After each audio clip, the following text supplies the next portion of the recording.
The book has more than 100 people profiled. And I encourage you to read the book. There were so many interesting insights from the interviews that you conducted, the questions that you asked them. And let me ask you, before I open up to the audience, Ray, would you like to reflect on any of these remarks briefly? Well, I was pleased with all the remarks that were made because it gave the group an idea of the kind of passion and interest and caring that these men and women bring to PAPSAC, number one. And the other thing, as I listen to them, it tells me that we've just begun. And as far as I'm concerned, I think that's the best part of what we're talking about.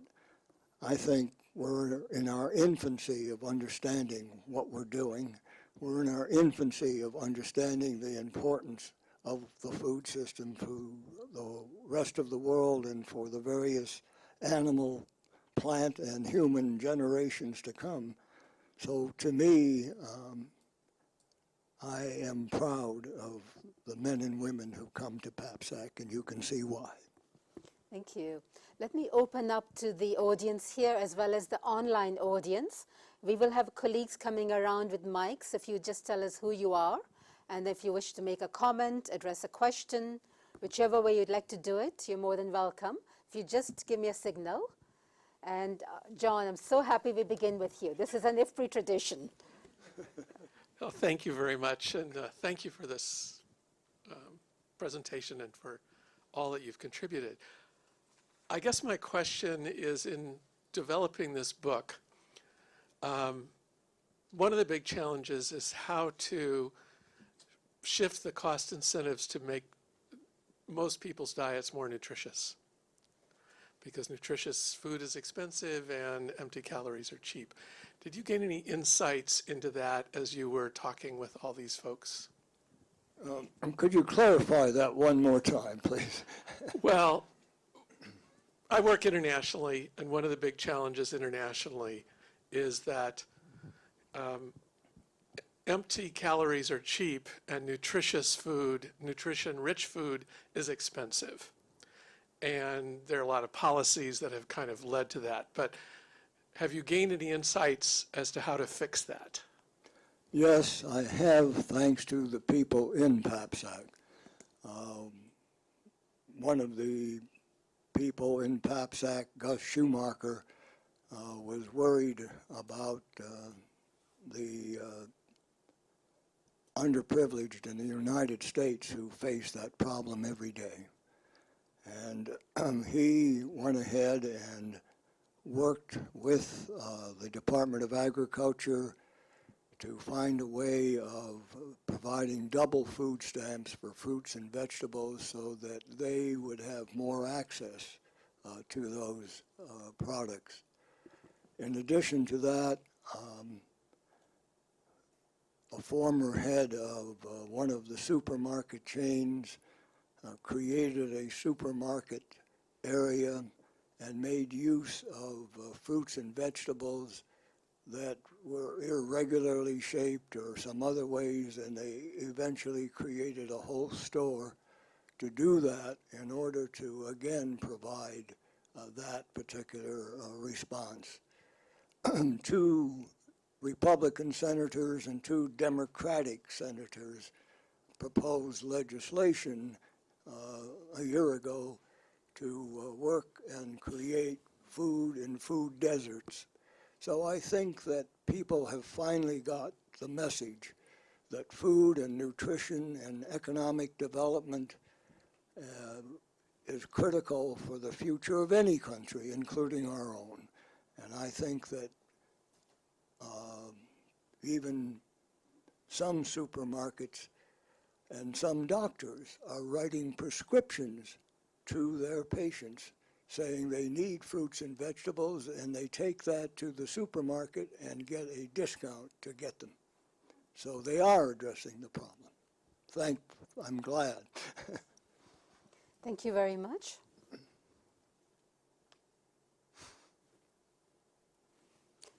And now let me bring the mic over to you, Pamela. And in case you want to also have this back. Ray, thank you for making the pilgrimage down here to Washington, D.C. I was encouraged by what you said about your vision of the next revolution and creating meat and protein from molecules. My daughter's just accepted a job with Impossible Foods, and which is creating the Impossible Burger, which is plant-based. And who knew she'd be following in your and my footsteps and go into agribusiness. But Pat Brown, who's the CEO there, said that this year they'll hit taste parity with beef-based burgers, and in 3 years cost parity, and from there they're going to keep innovating. So your vision there, I see, is really coming true. My question is, how committed is Harvard Business School and Harvard University writ large and other regional and national universities to really carrying on this effort of collaboration in agribusiness and putting the research dollars and the teaching and the people coming up in the ranks who can carry this on in future years?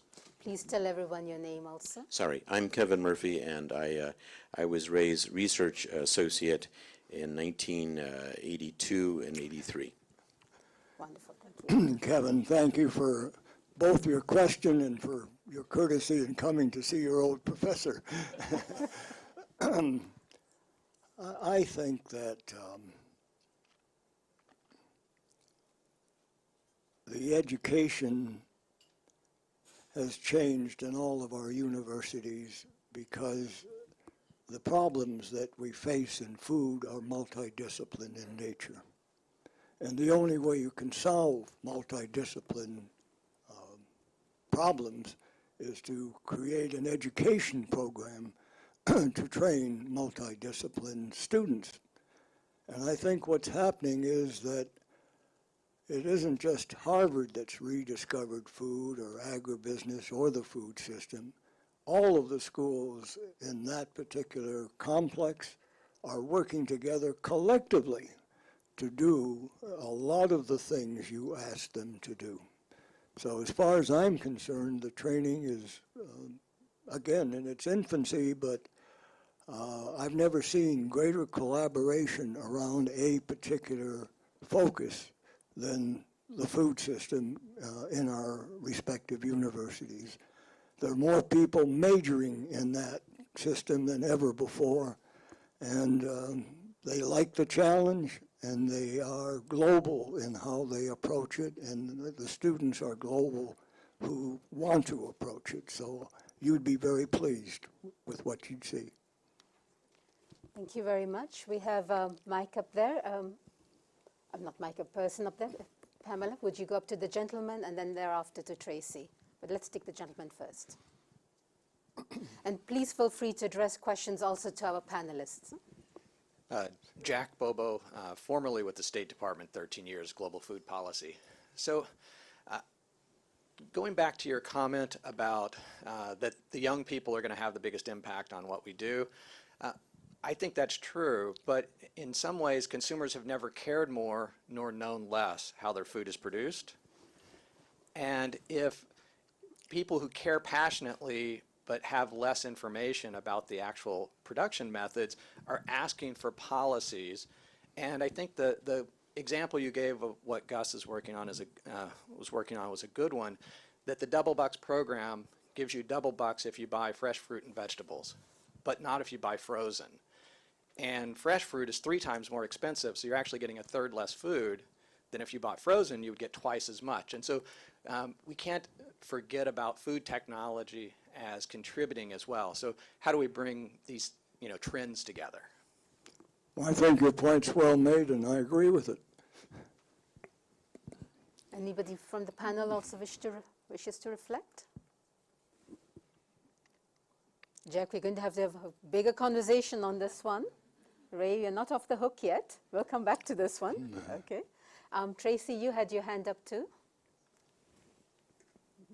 I have a couple of online questions, and I'm actually going to take them out of order.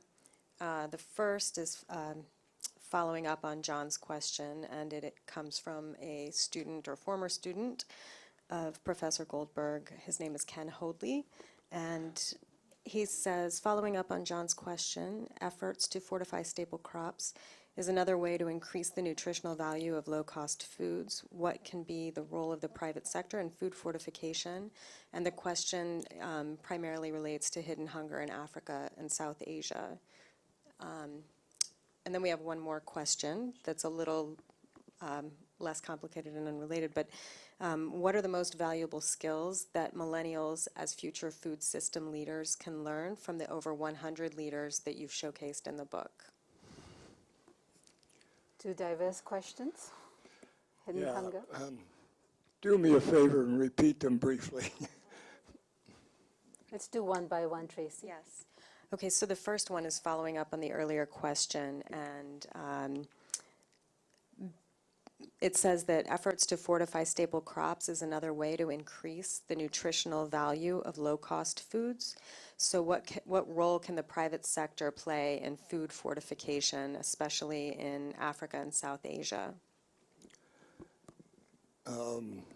What's happened is the research on nutrition in terms of impacting crops is now more prevalent than just increasing volume.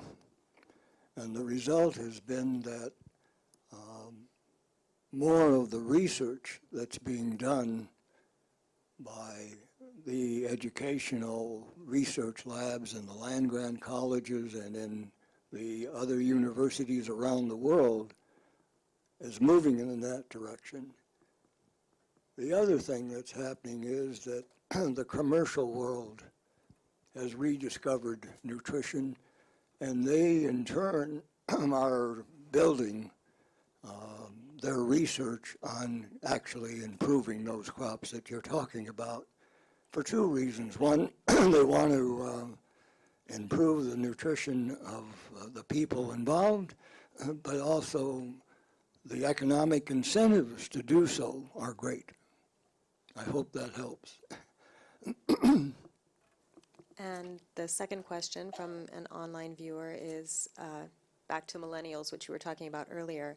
What are the most valuable skills that millennials as future food system leaders can learn from the over 100 leaders showcased in the book?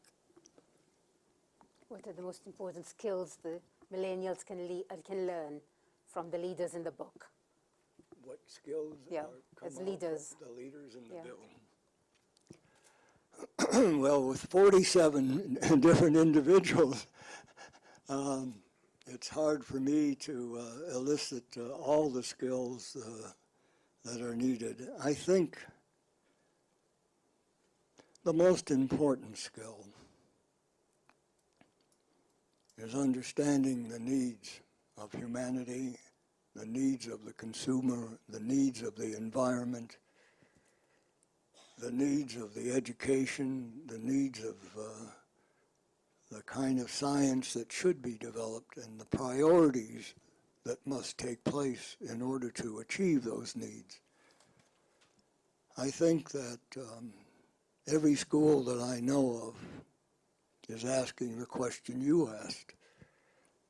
And they have decided that within their particular departments they don't have all the resources to respond to that question. So what it has led to is a growing convergence of these various disciplines and finding students who want to have a multidiscipline approach to attacking the problems you talked about. Also, the private sector pays a premium for those kinds of men and women to join their firms. Universities pay a premium for faculty that have those kinds of skills. So I think your question is a good question, but I think they themselves have asked that question to themselves and are responding quite well. Let me come back to the panel for a moment. John, one of the key elements in your chapter, in your section, was capacity. You lamented the lack of capacity. And this picks up very much on the theme also that Ray has raised. Would you like to reflect a bit on that? Yes, remember that I mentioned that we need a platform that involves several players. At least what I observe working across Africa is that we don't have that coordination capacity first. When you look at the government, usually you have standalone programs. You have one program for health, one program for education, one for infrastructure, one for energy, but they are not talking to each other. There is no and even ministers during budget negotiations, they are fighting each other to keep a piece of the pie. Whereas where they can, if food and nutrition security is the national goal, then all the different departments, the different ministries should be working together to achieve that goal. So that is not happening. Another example is we know, at least now we know that a disease like malaria often erupts during harvest season. I'm an ag economist. I'm not a medical doctor or someone working on diseases. So there is a need for a multidisciplinary team to work on what exactly needs to be done to protect ag productivity from malaria, because during malaria, especially in Africa, when someone is affected, 2 or 3 people are forced to take care of that person. So, you have people not taking care of their harvest, rather investing time into, and a lot of the post-harvest loss are happening because of that. So there is a need to have a joint program when you have health, it's malaria, and agriculture to save ag productivity, which is one of the things we need to do to make sure that we address food and security, food and nutrition security problems. So those capacity, at least in African context, are not there yet. Caroline, you were in a consumer activist group, and now you're in the Food Drug Administration. How do you relate what you did with the Consumer Advocate Group, the FDA, the EPA, and the USDA, and all the other departments? Because really, what John is talking about is what we all worry about. I remember when we had the Taco Bell problem, and we had the EPA, the USDA, and the FDA in PAPSAC, and the EPA didn't approve a particular strain of corn, but the other 2 did. And then he raised the question, why didn't you talk to me? So are you talking to each other now?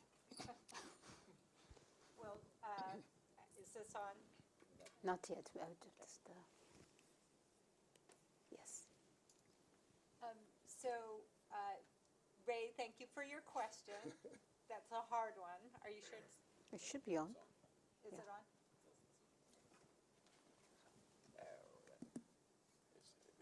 There you go. Yeah. So thank you for your question. So first, before I answer it, I did want to get to the millennials. What should millennials take away from the book? And I think that you would agree, Ray, that one of the big things that people need to go forward with in this new revolution, in this new future of the food system, is the ability to communicate clearly. If consumers are not understanding technology, we have to ask how it's being explained and who is explaining it. Scientists really need to spend time as they're training on their science, also training on soft skills, communication skills. But also the concept, and John's brought it up, of the capacity for organizational change.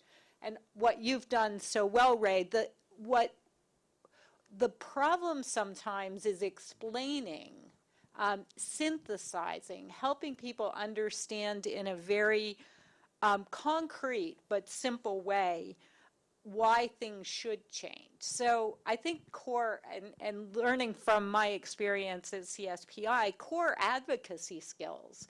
I mean, advocacy can be, considered it's not what you want to be called. You don't want to be considered an advocate. But in fact, as we move forward with these programs and building programs that are more effective, I think we need to be advocates for those approaches. So how are the U.S. government agencies getting along? Well, Ray's challenging me because I was a proponent of a single food safety agency, and when Ray wanted to write a case study on my work, it was around that issue.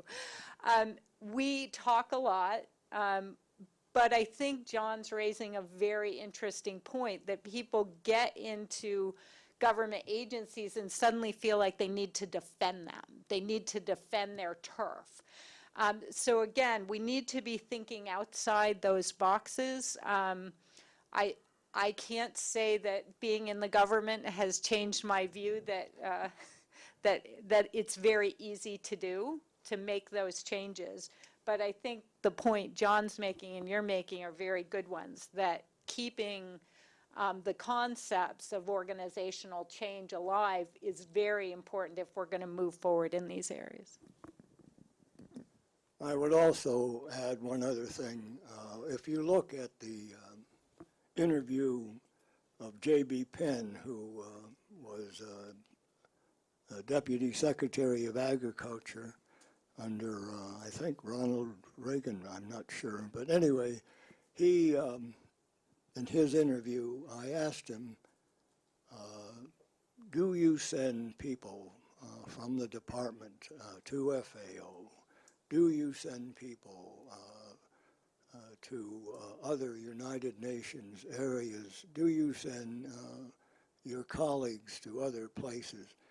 And he reported they've been doing more and more of that. So what's happening is, on a global basis, we are now recognizing that our men and women in government agencies can't look at just the United States, can't look at just their department, but have to have a multi-department, multi-discipline approach. And I think in the hiring of our new young men and women, we expect to find those kinds of people in order to improve that kind of performance. So I think it's a good question. I like your answer. I'd like to pose that question to Joe as well. You were in government too. Now you're in research. But any reflections also on that angle of working across and also in an era of mistrust? If not, then take the mic.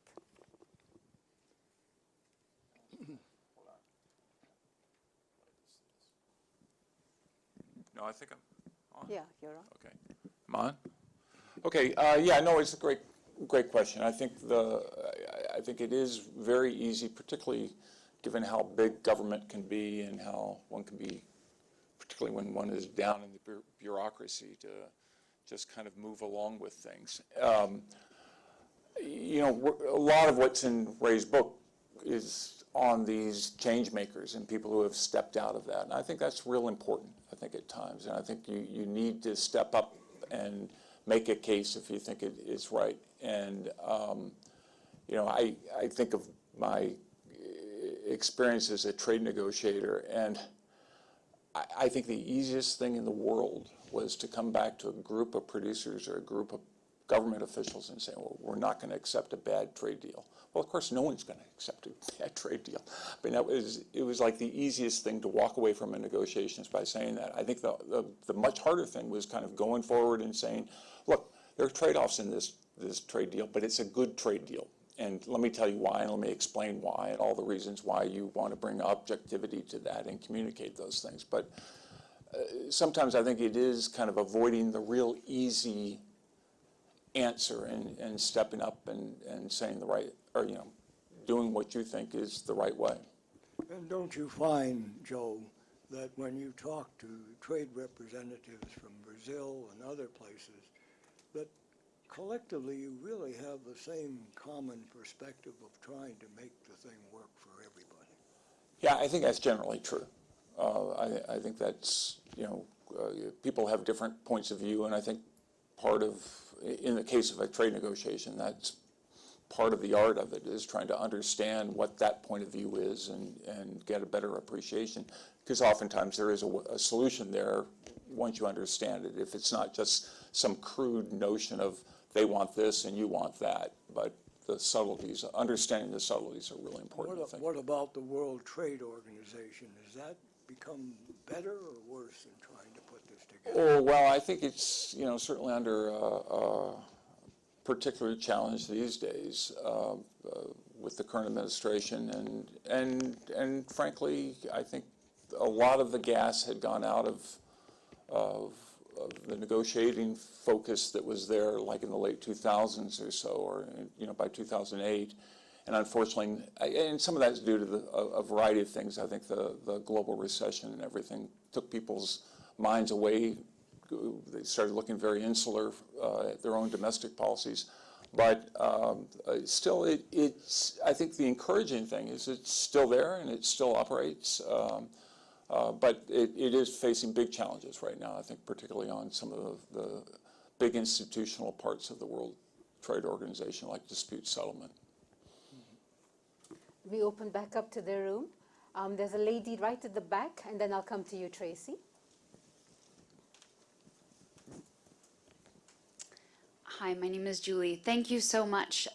I work here at IFPRI. Thank you so much for the idea for the book and for sharing this broad diversity of voices. And I think as a young person, I really take this as a gift to be able to see the diversity and the history of voices that I'm inheriting as I come into this system. I was wondering, in the spectrum, across the spectrum of people that you interviewed, we've talked a lot about consumers and about the environment and technologies, and I wonder how much labor came up as people discussing that as a part of the system and the One Health that needs healing in our food system, and whether that is in a global system of contract farmers that we're receiving the benefit, or the majority of the food that we ate today for lunch and not knowing at what time people got up in the morning to pick it or what kind of pesticides that they were exposed to. So how does labor play I'm so in? glad you asked that question. Baltimore Velasquez, who is the labor leader of FLOC, is in the book, and my colleague, Joanne Dunlop, who provided labor peace in the building area, labor peace in the medical area, labor peace in the firemen's area, also provided labor peace in the farm labor migrant worker area, because they were exempt from the Robinson-Patman Act, and he felt that they needed the same sort of dispute resolution machinery in order to be fair to the farm labor, just as they are hopefully to other labor in the world. And the result of that is that he's been so successful in doing that and having a Dunlop Commission still in existence, which lies at Harvard Law School. I talked to him 2 days ago, and he raised the same question you just raised. And he told me that he was just in Africa, and he was shocked at the labor situation there and the unfairness that was taking place. And he said that he plans to develop global labor unions to work on the very problem that you talked about. And he's going to use the business leaders who are multinational and have agreed to dispute resolution in this country to help him do it on a global basis. So I think the book addresses the problem, but more importantly, Baltimore Velasquez addresses it in action, not just in the book. So you can rest assured that people are thinking of just exactly the way you are. Thank you so much. Tracy, Tracy's sharing questions from the online audience. Yes, and I have two questions. I'll do One them by one at one. a time. Let's see. The first one is coming from, Tracy, louder, please. sorry. The first one comes from Rick Gilmore, who founded the Global Food Safety Forum, which is centered on Asian markets. He writes, in conducting a World Bank course with African suppliers, there was a great deal of interest in learning about standards in China and how suppliers can gain technical assistance to meet these standards so as to participate in the Asian supply chain. Do you have any thoughts in this? Well, any thoughts on this would be appreciated. He would also welcome your comments on climate change and risk mitigation strategies for suppliers, particularly those in African countries. Oh, that's a big question. Some of You maybe asked you and me maybe Caroline. you asked three questions, and I'll try to remember all three. But anyway, I think the amazing thing that is happening is that the question you raised is being raised around the world, and I think that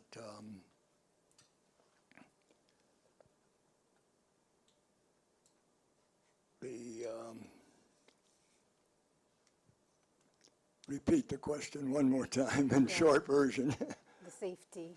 Food safety around Yeah. the world?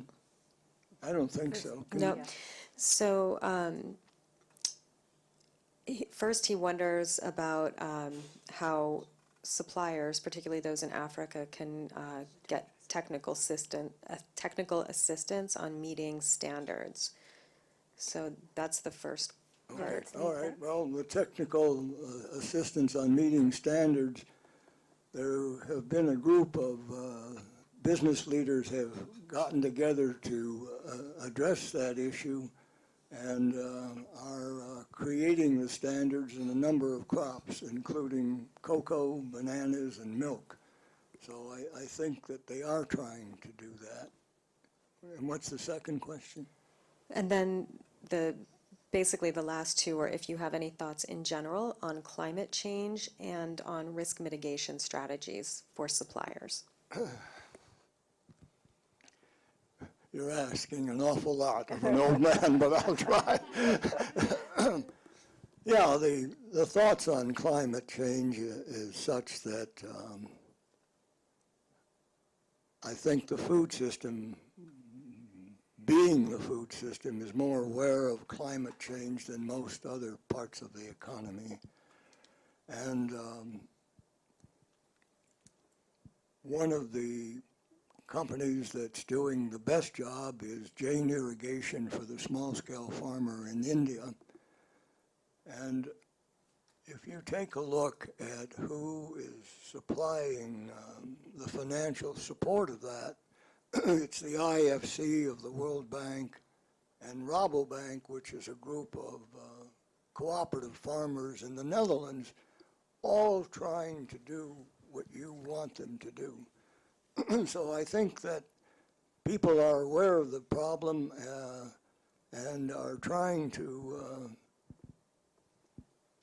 make climate change more aware by other leaders in the food system. Is it enough? No, it's not enough, but I think that they're not neglecting it anyway. Caroline, would you like to come in on the safety also? Yeah, thank you. Just to build on what Ray was saying, it's really important that that as different countries are looking at how to train food safety and adopt food safety, the Codex standards provide really a global consensus on food safety. This is a joint project. It's been going for over 50 years of the World Health Organization and the Food and Agriculture Organization of the UN. And it looks at everything from pesticides residues to microbial contaminants to how to produce safe fish. So that might be one of the core training areas, is just on the Codex standard. And, John? yeah, but also you belong to Codex and represent our country there. Thank you. Any one more comment, Tracy? Yes, we have one final question about the meaning of food citizenship and the difference between between food citizenship and food as a human right. How do these ideas differ? Well, if you read the interview at Cargill,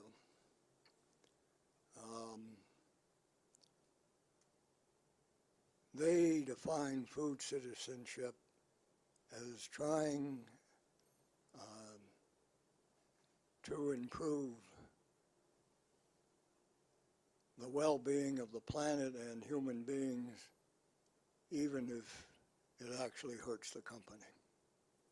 I think that's how they defined it. In other words, food citizenship trumps all.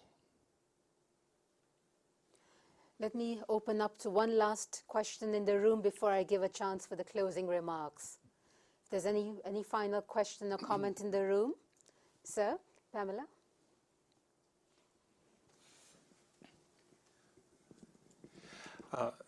Honda Chen from USDA, National Institute of Food and Agriculture. Professor Goldberg, I really appreciate your approach to take this as a system approach. So it's very encouraging and refreshing and reaffirming.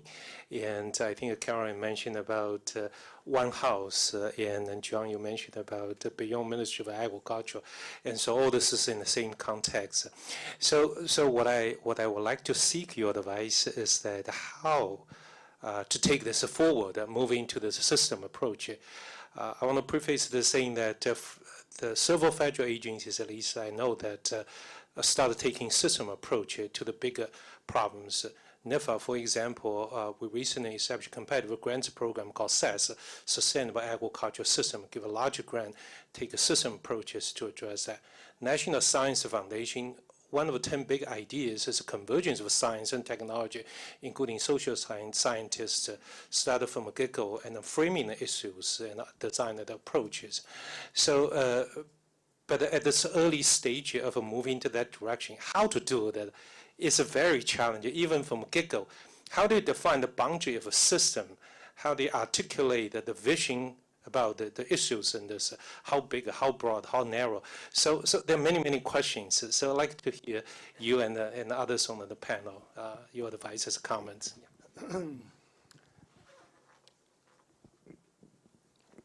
I think that the leaders in the private, public, and not-for-profit sector have finally realized that everything they deal with is interconnected globally as well as domestically. And as they do that,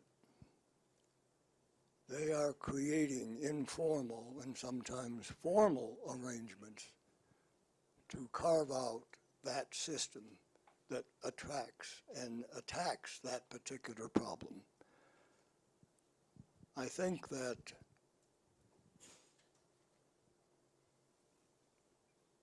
the kind of men and women they hire are people of diverse backgrounds, diverse nationalities, who come to a company where they can put their particular interests together, but look at it in a global basis. They're looking for the challenge to do just that.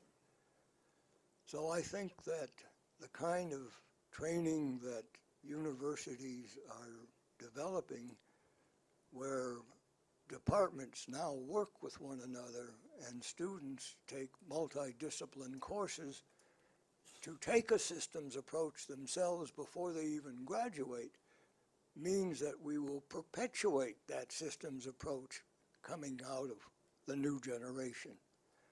And if you look at the chief executives of these firms, and if you look at the chief people in many of these countries that are looking at long-range planning, they no longer can believe they can look in isolation and no longer look at their programs in isolation from any other program.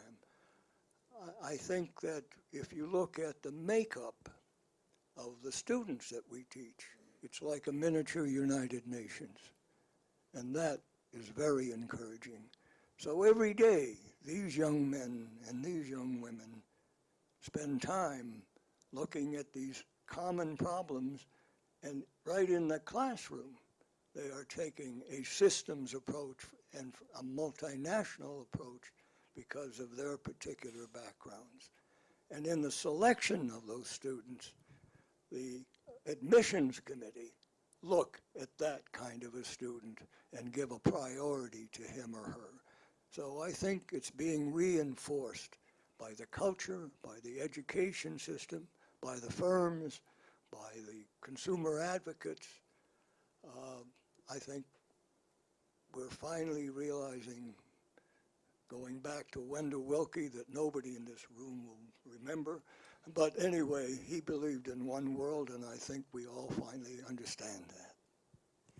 Thank you. Let me ask the panelists if they want to give 30-second final remarks, and then I'll come to Ray last. Joe, we begin with you. Have you pressed the mic, the little button? Yeah, perfect. Okay.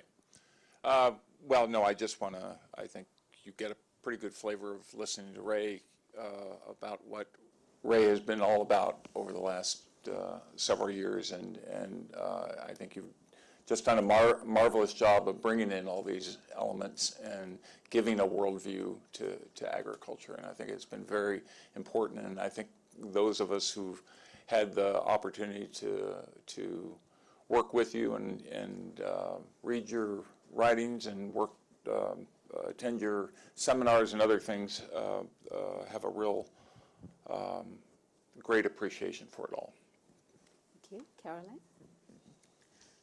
So we're not supposed to quote people. We heard at PAPSAC, but I'm going to violate that. There was a wonderful quote once that there can't be any policy discussions until after breakfast. And that's a global issue, that unless we address basic hunger, we're not going to get to some of the questions that we want to get to, that are challenging, that many of our consumers challenge us with. But nothing happens until everyone's eaten. Thank you. John? One way of being, practically applying the system approach in countries is to select champions outside agricultural world. And in Africa, we have been successful in targeting ministers of finance. If you can convince the Minister of Finance, then you start something different beyond the Ministry of Agriculture. Thank you, John. And Ray, before I give you the final word, I'd just like to say how inspirational it has been to have you here with us today to share the thoughts from your book and really to inspire all of us at different stages of our careers to be engaged, to be involved, and to make a difference in our ways that we can. And I would really hope that we can welcome you back for the next book. We give you the final word, Ray. Well, as I listen to the three people who talk about their experience at PAPSAC, it makes me very grateful that the deans of these various schools, the provost and the president of the university gave us permission to all get together. But what it did for me was tell me that the contributions that these three people make and the other 70 or 80 who come to PAPSAC, these people care, and this book is really not my book, it's their book. And it's my way of letting the world know about them, but it's my way of thanking them for what they've done over the last 25 years. So thank you all very much. Please join me in thanking Ray for the past 60 years. Thank you very much, everyone. Please, I hope that you will interact with each other. Ray, thank you so much. That was incredible. Thank you.